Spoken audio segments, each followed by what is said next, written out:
हे बघा कांद्याची काय अवस्था झालेली आहे.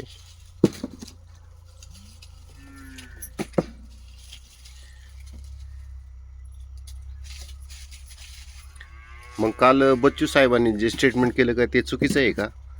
आज एवढे 288 आमदारांना निवडून दिलेलं आहे.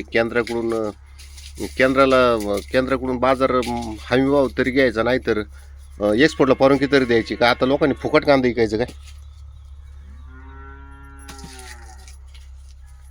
मग बच्चू कडू साहेबांनी सांगितलेलं, मग एवढा का त्यांच्या नाकाला मिरच्या जोंबाय पाहिजे?